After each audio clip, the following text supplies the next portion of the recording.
Every empire believes it has discovered the secret to eternal power. Every dynasty believes it will be different. They build stronger armies. They write stricter laws. They silence dissent faster than those before them. And yet, every one of them falls. Not from rebellion, not from invasion, but from a single rule they all obey without realizing it is fatal. A rule that slowly poisons leadership, isolates rulers from reality, and turns power into blindness. Today, we are not telling the story of one empire. We are uncovering the rule that kills every dynasty, eventually. Across Asia's long imperial history, from China to Persia, from IVT to the Mughal courts, rulers rarely fall because they lack authority. They fall because they overtrust it. The rule is simple. The higher your power rises, the less truth you allow to reach you. At first, this rule feels logical. A ruler believes stability depends on control. Control depends on silence. Silence depends on fear. So criticism is labeled disloyalty. Warnings become rumors. Facts become threats to harmony. This is not cruelty. It is fear wearing the mask of governance. Asian court records are filled with emperors who believed they were protecting the realm, while unknowingly severing their only connection to reality. Once this rule takes hold, the ruler no longer hears the empire. He hears only echoes of his own beliefs. And the empire begins to rot quietly, without noise, without rebellion, without visible crisis. This is how dynasties die peacefully, until they collapse suddenly. Power does not fear rebellion at the beginning. It fears embarrassment. A rebellion can be crushed. An invasion can be repelled. But truth exposes weakness. In many Asian courts, officials learned this lesson early. Those who spoke honestly rarely survived long careers. So a silent agreement formed. Ministers would soften bad news. Advisors would delay warnings. Scholars would speak in metaphors, or not at all. The ruler, in turn, believed peace reigned. Chinese dynastic chronicles often record the same tragic pattern. Flood reports altered. Famine numbers reduced. Military losses disguised as strategic withdrawals. By the time truth reached the throne, it arrived too late to matter. This is why power prefers silence. Silence preserves dignity. Truth demands humility, and humility is the one virtue absolute power cannot tolerate. A healthy court functions as a window. It lets reality enter. A dying court becomes a mirror. It reflects only what the ruler wishes to see.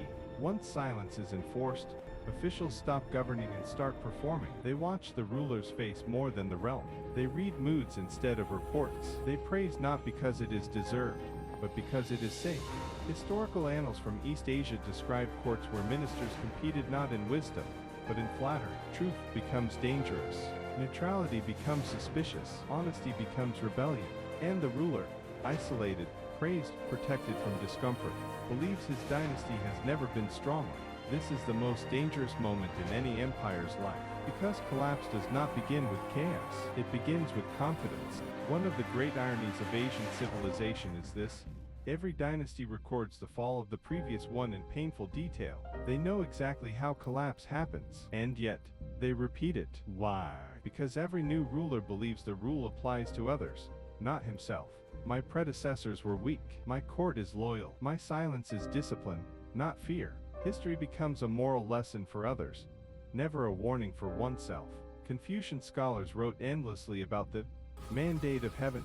Yet emperors believed heaven only withdrew its favor from incompetent rulers, never from them. Thus, the same fatal rule re-emerges generation after generation. Power narrows vision. Vision distorts judgment. Judgment mistakes silence for order. And history prepares to repeat itself, quietly. Once silence becomes policy, decay accelerates invisibly. Corruption grows unchecked because no one dares report it. Local governors exploit the people while praising the throne. Armies weaken while commanders falsify strength. The center believes the empire is stable. The provinces know it is not. This gap between perception and reality is where dynasties truly die. By the time rebellion appears, it is not the cause. It is the symptom. Empires do not fall because people rise up. People rise up because empires have already collapsed from within. And when the ruler finally acts, he acts too late, using outdated information, distorted reports, and loyal lies. Silence has already won. In the final stage of a dynasty, truth is no longer merely unwelcome. It is criminal. Messengers are punished. Whistleblowers disappear. Scholars retreat into silence or exile. The ruler believes he is defending the state. In reality, he is defending his illusion. At this point, The empire is already dead, only the ceremony remains. Palaces still stand, rituals continue, edicts are issued, but the soul of governance is gone. History teaches us this brutal lesson again and again. The dynasty does not collapse when the truth is spoken. It collapses when truth is no longer allowed to be spoken. The rule that kills every dynasty eventually is not cruelty, it is fear. Fear of appearing weak, fear of admitting mistakes, fear of listening. As long as power fears truth more than failure, history will repeat itself. Empires will rise, silence will spread, reality will be denied, and collapse will arrive, unexpected, sudden, and irreversible. If this pattern feels familiar, it should, because this rule is not confined to ancient palaces or fallen empires. It survives wherever power refuses to listen. In the next episode, we will go even deeper. Video 7, Why Power Hates Truth, and Always Has. We will explore why truth itself becomes the enemy of authority, across centuries, cultures, and systems.